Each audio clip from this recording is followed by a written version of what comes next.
वर्ष 1947 में हमारा संपूर्ण भारत आज़ाद हुआ था। आज देश की आज़ादी मिले लगभग 75 वर्ष हो चुके हैं। इसके बावजूद देश की आज़ादी का बहुत बड़ा हिस्सा सम्मान और अधिकार से वंचित है। इस देश में महंगाई, बेरोजगारी, शोषण, भ्रष्टाचार आदि चरम सीमा पर है।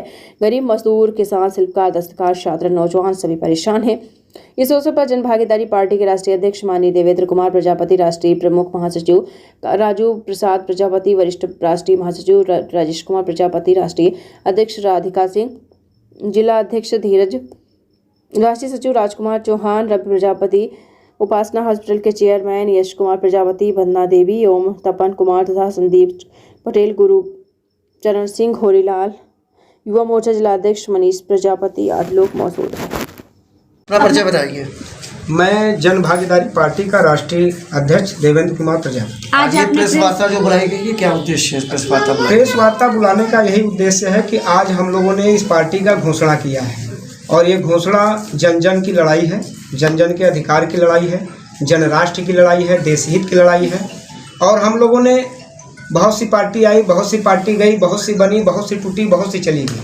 आज हम लोगों ने जो ये पार्टी का नाम रखा है, यहाँ तमाम हमारी महिलाएं बीच में खड़ी हैं और यहाँ हमारे बड़े भाई हैं, तमाम हमारे एडवोकेट साहब राजू जी हैं, उपासना एक चेयरमैन हैं हॉस्पिटल के, तमाम लोग यहाँ हैं। आज हम लोगों ने जो यहाँ पार्टी का घोषणा किया है, आप पत्रकार बड़े भाइयों के माध्यम से आज मैं यह सूचना देना चाहता हूँ कि यह जब जन की लड़ाई है, यह पूरे राष्ट्र की लड़ाई है। और हम लोग जो बेरोजगारी, महंगाई, भ्रष्टाचार और जो तमाम हमारी मुद्दाएं हैं, जो सड़क से लेकर सदन की लड़ाई है, विधानसभा की लड़ाई है, जो आज इतनी राजनीतिक पार्टियां बनी हैं, सामाजिक स्तर पे हो, चाहे आर्थिक हो, चाहे राजनीतिक स्तर पे हो, जो राजनीतिक स्तर की भागीदारी की बात करते हैं, तमाम लोग तो मुद्दा उठाते हैं, लेकिन उस मुद्दा का कोई मतलब नहीं निकल पाता है। जैसे अभी किसी एक प्रजापति को टिकट देना हो, एक पटेल जाति को टिकट देना हो, विश्वकर्मा को देना हो, लोहार कोहार को देना हो, चमार, मुसहर, डोम, पासी, नासी, ढरकार को सबको देना हो,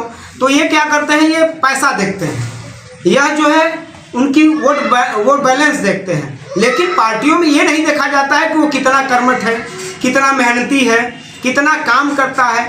तमाम राजनीति में आए, सत्ता में आए, चले गए और फिर आ रहा है, फिर उसकी मांग कर रहे हैं। तो आज मैं ये पूछना चाहता हूँ, चाहे पत्रकार की बात हो, चाहे एक नेता की बात हो, चाहे एक अधिवक्ता की बात हो, चाहे एक चिकित्सक की बात हो, लेकिन जितने लोग आते हैं सरकार में तो पहले कहते हैं कि भैया हम पत्रकारों का एक बोर्ड बनाएंगे, लेकिन आते हैं सरकार में, जब आने से पहले ये घोषणा करते हैं और फिर सरकार से जाने के बाद कहते हैं। ये बार बार बात आती है कि पत्रकार की भी बात रखी जाए, एक चिकित्सक की भी बोर्ड होनी चाहिए, तमाम बोर्ड बनाते हैं। जैसे अभी देखिए, अभी बीच में एक उठा था मामला, आपके जो आजमगढ़ के सांसद हैं, उन्होंने कहा था कि हम जो है अहिर रेजिमेंट बनाएंगे, तो भैया राजभर है तो कहेगा हम राजभर रेजिमेंट बनाएंगे।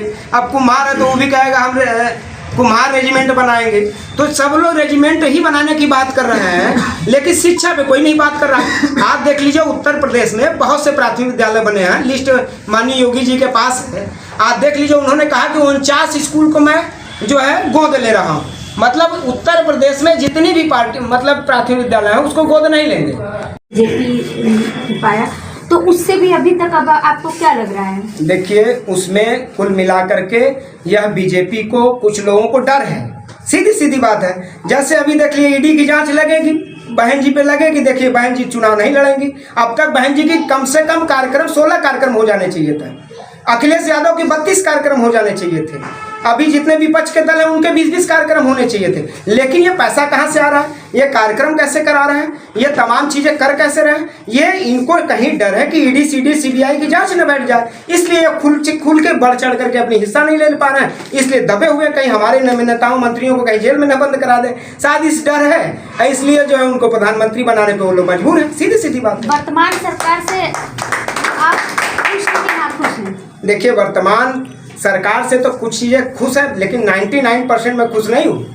क्योंकि आप बताइए, जब ये कहते थे कि 2029 में महिलाओं को मैं 50% आरक्षण दूंगा, तो ये 50% आरक्षण 2024 क्यों नहीं दे रहे हैं? आखिर हमारी महिलाएं उस सदन में होते ना, तमाम सांसद बन के जाती तो वो भी अपनी अपनी बात रखते, लेकिन ऐसा नहीं कर रहे हैं। ये चाहते हैं कि 29 के बाद जब नरेंद्र मोदी जी माननीय नरेंद्र मोदी जी जब देश के प्रधानमंत्री नहीं रहेंगे तब ये उनको देंगे। और कहते हैं हम सबका साथ सबका विकास की बात करते हैं, गांव में चले जाइए आवास शौचालय रोड नाली नाला पैड़ा शिक्षा बेहतर नहीं हो पाया। हम तो कहते हैं हमारा एक ही मिशन है जन भागीदारी पार्टी का। लोग कहते हैं कि सरकार शहर की ओर जाइए, मैं कहता हूं मेरी पार्टी मेरे लोग कहते हैं कि सीधे गांव की ओर चलिए। जो गांव के विकास की सदन में बात होती है हम उस गांव के सदन की बात को इस जन भागीदारी पार्टी के माध्यम से उत्तर प्रदेश में एक ऐसा जन सैलाब लाएंगे जिससे कि माननीय नरेंद्र मोदी जी भी इस बनारस में जो है उनको ये शॉट लगेगा कि नहीं यहाँ कोई पार्टी उभर के आई है।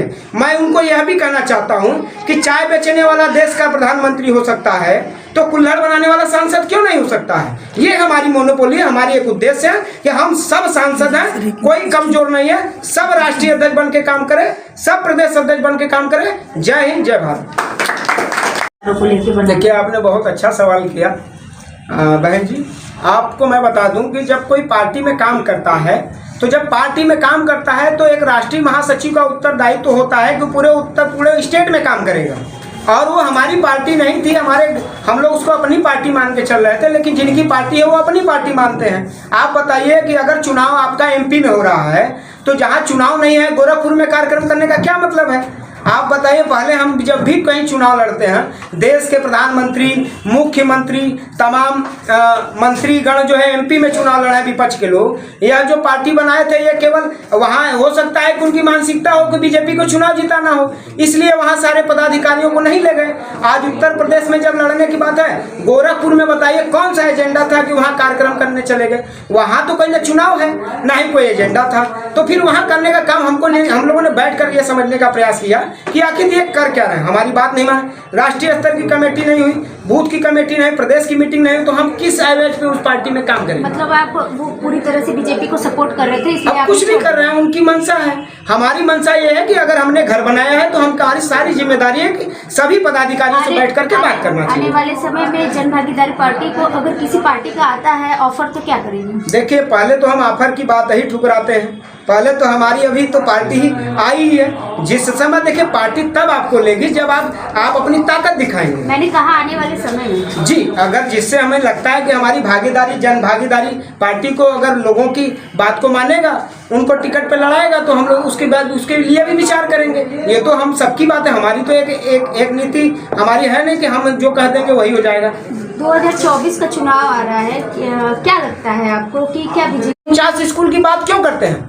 उनको तो ये बात करना चाहिए कि जहाँ क से कबूतर, ख से खरा, ग से गमला, घ से घड़ी अंगा पढ़ाया जा रहा है वहाँ तो उनको कंप्यूटर और इंग्लिश मीडियम की शिक्षा देनी चाहिए। हमारा बच्चा डॉक्टर IAS PCS इंजीनियर कैसे बनेगा, हमारा बच्चा कंप्यूटर और इंग्लिश मीडियम से बनेगा। आप देखिए अभी जौनपुर में हत्या हुई है, अभी एक पंडित जी ने मारा यादव जी को और यादव जी ने 5 लोगों को मारा, तो वहाँ पूरे उत्तर प्रदेश में जनसैलाब उबड़ गया, वहाँ घर पे लोग मिलने चले गए। लेकिन अभी 2 प्रजापतियों की हत्या हुई इसी जो है जौनपुर में, लेकिन वहाँ कौन कौन नेता गए। वहाँ देखिए सबसे बड़ी बात है कि जिसकी जितनी संख्या भारी उसकी उतनी हिस्सेदारी। आज हमारी भागीदारी जो है जन भागीदारी के सवाल को लेकर के, हिस्सेदारी और भागीदारी के सवाल को लेकर के हम लोग लड़ रहे हैं। जन भागीदारी पार्टी से पहले आप भागीदारी पार्टी में थे, तो उनके क्या विचार थे और जो आप अभी जन